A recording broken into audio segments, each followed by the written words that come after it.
ఆంధ్రప్రదేశ్లో ఈ ప్రభుత్వం ఎన్నికల ముందు ఇచ్చినటువంటి హామీలన్నీ కూడా విస్మరించి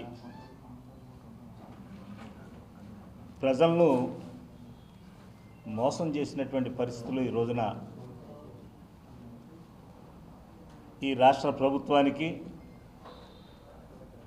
ముఖ్యమంత్రి చంద్రబాబు నాయుడు గారికి కూడా మేము విన్నపం చేస్తున్నాం. ఎన్నికల ముందు మీరు ఇచ్చినటువంటి హామీలన్నీ కూడా బాబు షూరిటీ అన్నారు, కానీ ప్రజలకు ఏమర్థమైందంటే వేరే బాధుడు గ్యారంటీ అనేటువంటి విషయాన్ని మాత్రం ప్రజలు ఈ విషయాన్ని చూస్తున్నారు. ఎన్నికల ముందు ఛార్జీలు పెంచనని, కరెంటు ఛార్జీలు అనేది అవసరమైతే తగ్గిస్తానని ఎన్నికల ముందు ఇచ్చినటువంటి వాగ్దానం అధికారంలోకి వచ్చాక ఆ హామీని తొంగలోకి తొక్కి చంద్రబాబు నాయుడు గారు 6 నెలల్లో వరుసగా 6 నెలల్లో ముందు 6,072.86 కోట్లు, రెండోసారి ఇప్పుడు 9,412 కోట్ల కరెంటు ఛార్జీలు పెంపు జరుగుతుంది. వెరసి ఈ 6 నెలల్లో 15,485.36 కోట్ల భారం ప్రజలను మోసం చేయడంలో మన చంద్రబాబు నాయుడు గారు ఒక బ్రాండ్గా మారారు. అధికారం చేపట్టగానే బాధుడే బాధుడు అనేటువంటి మొదలు టీడీపీ కూటమి ప్రభుత్వం ఒక విఫలమైనటువంటి ప్రభుత్వంగా ఈ రోజున పేర్కొనవచ్చు. సూపర్ 6 హామీలతో అధికారంలోకి వచ్చినటువంటి చంద్రబాబు నాయుడు గారు మరోసారి తన మార్కు నయవంచనతో తాను ఇచ్చినటువంటి హామీలకు తూట్లు పొడుస్తూ మరోసారి ప్రజలను నడ్డి విడిచారు. దానికి ప్రత్యేకంగా ఈరోజు ఆయన సూపర్ 6 పథకాలు కూడా ఒకసారి మీ అందరికి కూడా తెలియజేస్తున్నాను. ఈ పథకాల్లో చూస్తే ఎన్నికల సమయంలో చెప్పినటువంటి చంద్రబాబు నాయుడు గారు చెప్పినటువంటి షూరిటీ ఏమో కానీ ప్రజలకు బాధుడు మాత్రం గ్యారంటీ అన్నట్టుగా పరిస్థితి తయారైంది. ఎన్నికల ప్రచారంలో ఛార్జీలు తగ్గిస్తానని ఊరు వాడ ప్రతి చోట కూడా ప్రచారం చేసినటువంటి చంద్రబాబు నాయుడు గారు విద్యుత్ ఛార్జీలు పెంచబోమని, ట్రూఅప్ ఛార్జీలు కూడా ఎత్తివేస్తామని నాడు బీరాలు పోయిన బాబు గారు తాను ఏ హామీ ఇవ్వలేదంటూ ఈరోజు ఇప్పుడు నిస్సిగ్గుగా బొకాయిస్తున్నారు. కూటమి సర్కారు అధికారంలో రాగానే ఎడాపెడా కరెంట్ ఛార్జీలతో వీరబాదుడి కార్యక్రమాలు శ్రీకారం చుట్టడం, అధికారంలోకి వచ్చిన 5 నెలల్లోనే రెండోసారి ట్రూఅప్ ఛార్జీలు భారం మోపడం, ఇవన్నీ కూడా ప్రజలు చూస్తున్నారు. తాజాగా 9,412.50 కోట్ల ఇంధన సర్దుబాటు ఛార్జీలు అంటూ ప్రభుత్వం ప్రజల నుంచి వసూలు చేయడం మొదలు పెడుతున్నారు. దీని ద్వారా ప్రతి యూనిట్కి కూడా దాదాపు 92 పైసలు అదనం భారం ప్రజలపై పడేటువంటి పరిస్థితి. డిసెంబర్ వినియోగం అంటే వచ్చే ఏడాది జనవరి నుంచి ప్రభుత్వం ఈ ఛార్జీలు వసూలు చేస్తుందని ఈ మేరకు ఆంధ్రప్రదేశ్ విద్యుత్ నియంత్రణ మండలి ఏపీ ఈఆర్సీ ఆమోదం తెలిపింది. ఇప్పటికే కూటమి ప్రభుత్వం దీపావళి పండుగకి రాష్ట్ర ప్రజలపై 6,072.86 కోట్ల భారం వేసి ఈ ఛార్జీలను ఇప్పటికే యూనిట్కు దాదాపు ₹27 చొప్పున నవంబర్ నెల నుంచి వసూలు చేస్తామని కూడా మరి చెప్పుకుంటూ వస్తున్నారు. తాజా ఛార్జీలతో కలిపి జనవరి నుంచి యూనిట్కు అసలు ఎంత పెరుగుతుందనేది కూడా, ఎంత వసూలు చేస్తారనేది కూడా అర్థం కాని పరిస్థితిలో ఉంది. గతంలో వేసిన 6,072.86 కోట్లు తాజాగా వసూలు చేస్తున్న 9,412.50 కోట్లు కలిపి మొత్తంగా చంద్రబాబు ప్రభుత్వం ఈ 5 నెలల్లోనే 15,485.36 కోట్ల రూపాయల భారం ప్రజలపై మోపడం అనేది చాలా విచారించదగ్గ విషయం. ఇవన్నీ కూడా చూస్తుంటే ఈరోజు ప్రజలకు శాపంగా మారినటువంటి చంద్రబాబు నాయుడు గారు ఆయన ప్రభుత్వంలో ఉన్నటువంటి ఒప్పందాలు 2014-19 మధ్యకాలంలో అధికారంలో ఉండగా అవసరం లేకపోయినా పవర్ పర్చేజ్ అగ్రిమెంటు పీపీఎల్ను అధికారులకు చంద్రబాబు కుదుర్చుకున్న విషయం ఒకసారి గుర్తు చేసుకోవాలి. 2,500 మెగావాట్ల సోలార్ కరెంటు కోసం 35 పీపీఎల్ చేసుకున్నారు. అలాగే 3,494 విండో పవర్ కోసం 133 పీపీఎల్ కూడా చేసుకున్నారు. 3,494 మెగావాట్ల విండ్ పీపీఎల్కు సంబంధించి యూనిట్ ధర ₹4.84. అదే సెకీతో వైఎస్ఆర్సీపీ ప్రభుత్వం చేసుకున్న ఒప్పందం ₹2.49 యూనిట్. అంటే చంద్రబాబు నాయుడు గారి ఒప్పందాల రాష్ట్ర ప్రభుత్వం ఒక్కో యూనిట్కు అదనంగా కట్టాల్సిన మొత్తం యూనిట్కి ₹2.35. అంటే 3,500 మెగావాట్లు అంటే 9,000 మిలియన్ యూనిట్లు ఒక్కో యూనిట్కు అదనంగా చెల్లించాల్సిన ₹2.35 చొప్పున లెక్కేస్తే ఏటా భారం 2,000 కోట్లు, 25 ఏళ్లలో 50,000 కోట్లు. అలాగే సౌర విద్యుత్ ఒప్పందాల్లో కూడా చంద్రబాబు నాయుడు గారి ప్రభుత్వం 2,400 మెగావాట్ల కోసం చేసుకున్న ఒప్పందం యావరేజీ ప్రైస్ ₹5.90. అది వైఎస్ఆర్సీపీ ప్రభుత్వంలో కేవలం ₹2.49. అంటే చంద్రబాబు నాయుడు గారి హయాంలో కన్నా ₹3.41 తక్కువ. 2,400 మెగావాట్లు అంటే 4,200 మిలియన్ యూనిట్లు. ఆ లెక్కన అన్ని యూనిట్లపై ఏటా పడే భారం 1,500 కోట్లు. 25 ఏళ్లకు అది ఏకంగా 37,500 కోట్లు. అంటే విండ్ సోలార్ ఎనర్జీ ఒప్పందాల ద్వారా 25 ఏళ్లలో ఏకంగా 87,500 కోట్ల సంపద ఆవిరవుతుంది.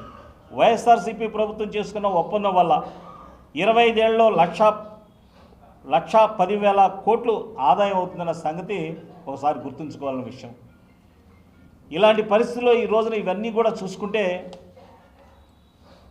కోట్ల రూపాయలు అప్పులు బకాయిలు ఉండగా చంద్రబాబు నాయుడు గారు దిగిపోయే నాటికి అంటే 2019కి ఏకంగా 86,000 కోట్లకు ఎగబాకాయి. దాదాపు 23.88% వార్షిక అప్పు పెరుగుదల. సిఐజిఆర్తో చంద్రబాబు నాయుడు గారి హయాంలో డిస్కాంల పరిస్థితి దయనీయంగా ఉంది. డిస్కాంలో ఆదుకునేందుకు ఆయన చేసిన సాయం 13,255 కోట్లు మాత్రమే. అదే వైఎస్ఆర్సీపీ హయాంలో జగన్మోహన్ రెడ్డి గారు డిస్కాంలకు 47,800 కోట్ల రూపాయలు అందించినటువంటి విషయం ఈ రోజున గుర్తు చేసుకోవాల్సిన విషయం.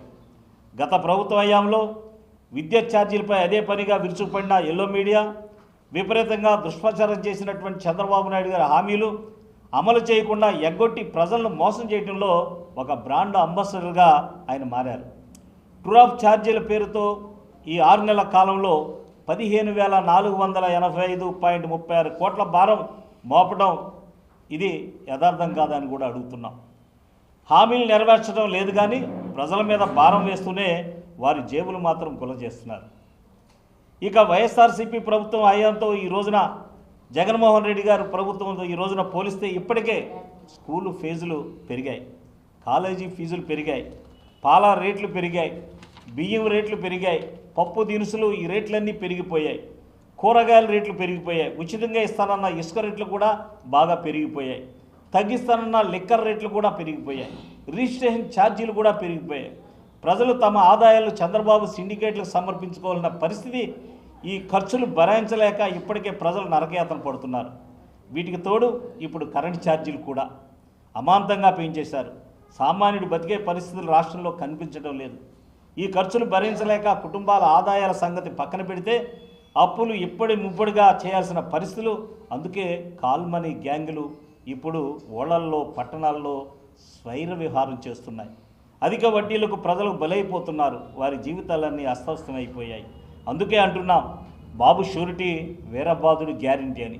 అయినప్పుడు కూడా ఎన్నికల ముందు ఇచ్చిన హామీలు ఆయన అమలు చేయలేదు. కానీ ఈ రోజున మేము చూస్తుంటే వైఎస్ఆర్ కాంగ్రెస్ పార్టీ జగన్మోహన్ రెడ్డి గారు మరి ఆయన ముఖ్యమంత్రి ఉండగా ఆయన ప్రతి నెల ఇచ్చేటువంటి పథకాలు ఏ నెలలో ఏ పథకం ఇస్తుందని చెప్పుకుంటూ వచ్చి ఇవాళ పేద బడుగు వర్గాలకు మధ్యతరగతి వర్గాలందరూ కూడా అండగా ఉన్నటువంటి ముఖ్యమంత్రిగా జగన్మోహన్ రెడ్డి గారు 5 సంవత్సరాల పాలనలో ప్రజలకు ఎంత మేలు చేశాడనే విషయాన్ని ఈ రోజున ఎన్నికల ముందు ఇచ్చిన హామీలన్నీ పక్కన పెట్టేసి ఎక్కడ బిడ్డలు చదువుతున్నటువంటి బిడ్డలు స్కూల్కి వెళ్తున్నటువంటి బిడ్డలు ఇళ్ల వెంట తిరిగి వాళ్ళు కనబడితే నీకు 15,000 నీకు 15,000 నీకు 15,000 మీ ఇంట్లో ఎంతమంది ఉంటే అంతమందికి 15,000 రూపాయలు అని చెప్పినటువంటి మాటను ఈ రోజున గుర్తు చేసుకోవాలి చంద్రబాబు నాయుడు గారు. అంతేకాదు 50 సంవత్సరాలు దాటినటువంటి వాళ్ళకి జగన్మోహన్ రెడ్డి గారు 18,750 రూపాయలు ఇస్తుంటే ఆ ఇంటిలో ఆడబిడ్డలు ఎంతమంది ఉన్నా 18 సంవత్సరాలు దాటినటువంటి ఆడబిడ్డలు ఎంతమంది ఉన్నా సరే ప్రతి బిడ్డ కూడా 18,000 రూపాయలు సంవత్సరానికి నెల 1,500 రూపాయలు ఇస్తాం అని చెప్పిన మాటను ఒకసారి గుర్తు చేసుకోవాల్సిన అవసరం ఉంది. అంతేకాదు నిరుద్యోగ బిడ్డలు చదువుకున్నటువంటి బిడ్డలు నిరుద్యోగులు ఉంటే మీకు ప్రతి నెల 3,000 చొప్పున సంవత్సరానికి 36,000 రూపాయలు మీకు ఇచ్చే గ్యారంటీ నాదని చెప్పినటువంటి విషయాన్ని మరొకసారి కూడా గుర్తు చేసుకోవాల్సిన అవసరం ఉంది. అంతేకాకుండా 50 సంవత్సరాలు వస్తే 50 సంవత్సరాలు నిండగానే బీసీ ఎస్సీ ఉన్నటువంటి వర్గాలు మైనారిటీ వర్గాలకు వాళ్ళకి ప్రతి నెల కూడా మరి 4,000 రూపాయల చొప్పున పెన్షన్ ఇస్తాం, సంవత్సరానికి 48,000 రూపాయలు ఇస్తామని చెప్పిన మాటను కూడా ఒకసారి మేము గుర్తు చేస్తున్నాం. ఈ రోజున ఇలా చెప్పుకుంటూ వెళ్తే ఈ రోజున ఎన్నికల ముందు ఇచ్చినటువంటి హామీలన్నీ ఏమైపోయాయి? హామీలన్నీ ఎందుకు అమలు చేయరు? ఇది ప్రజల్ని మోసం చేయడం కాదా అని అడుగుతున్నాం ఈ రోజున వైఎస్ఆర్ కాంగ్రెస్ పార్టీతో. జగన్మోహన్ రెడ్డి గారి పాలనలో ఆయన ఎన్నికల ముందు ఇచ్చిన హామీలను నవరత్నాలని చెప్పి నవరత్నాలు అమలు చేశారా లేదా? నవరత్నాలంటే నవరత్నాలే కాకుండా అదనంగా ఇంకా 12-13 రత్నాలు అదనం దాదాపు 21-22 రత్నాలు ప్రతి గ్రామాల్లో కూడా అందించినటువంటి విషయాన్ని మేము గుర్తు చేస్తున్నాం. ఎక్కడ అవినీతి తావు లేకుండా ఎక్కడా కూడా ఇబ్బందులు లేకుండా ఇచ్చినటువంటి విషయాన్ని మేము గుర్తు చేస్తున్నాం.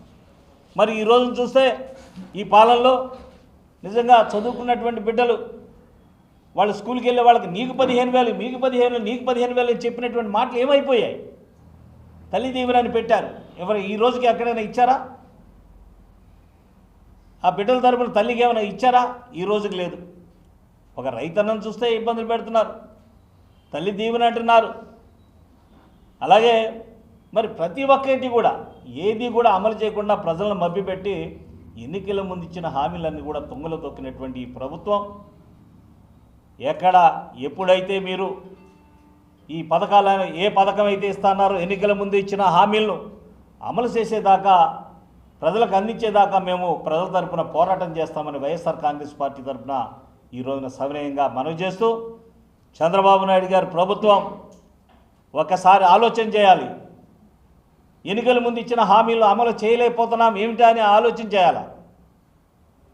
ఎన్నికల ముందు ఇచ్చినప్పుడేమో మేము అన్నీ చేసేస్తామని చెప్పి చంద్రబాబు నాయుడు గారు అన్నారు రావడంతో. ఏంటో చూస్తే అన్నీ చేయాలనిపిస్తుంది కానీ నాకు భయం వేస్తుందని ఒక సీనియరు నాయకుడిగా 14 సంవత్సరాలు ముఖ్యమంత్రిగా చేసినటువంటి చంద్రబాబు నాయుడు గారు నోటి వెంట ఇలాంటి మాటలు వస్తే ప్రజలు ఎలా ఆలోచించుకుంటారు? ఏ రకంగా చంద్రబాబు నాయుడు గారు నమ్మాలి? ఇవన్నీ కూడా ఒకసారి ఆలోచన చేసుకోమని కూడా చంద్రబాబు నాయుడు గారు కూడా మేము మనవి చేస్తున్నాం. వైఎస్ఆర్ కాంగ్రెస్ పార్టీ జగన్మోహన్ రెడ్డి గారు చెప్పిన ప్రతి హామీని అమలు చేశారు. ఈ రోజున మీరు చెప్పినటువంటి హామీని ఎందుకు అమలు చేయరు? అమలు చేయాల్సిన అవసరం బాధ్యత మీ పైన ఉంది. ఈ హామీలు అమలు చేయకపోతే ప్రజల తరపున మేము పోరాటం చేస్తాం, ప్రజలకు అండగా ఉంటామని ఈ రోజున వైఎస్ఆర్ కాంగ్రెస్ పార్టీ ఏలూరు జిల్లా అధ్యక్షులుగా మేము ఈ రోజున చంద్రబాబు నాయుడు గారికి విజ్ఞప్తి చేస్తున్నాం. కూటమి ప్రభుత్వం రెండోసారి కరెంట్ ఛార్జీలు పెంచడం జరిగింది. దీపావళి కానుకగా సుమారు 6,000 కోట్ల రూపాయలు కరెంట్ ఛార్జీలు యూనిట్కి ₹1.32 చొప్పున పెంచడం జరిగింది. అలాగే రేపు ఉదయం క్రిస్మస్ సందర్భంగా మళ్ళీ 9,000 చిల్లర కోట్ల రూపాయలు కరెంట్ ఛార్జీలు పెంచడం జరుగుతుంది.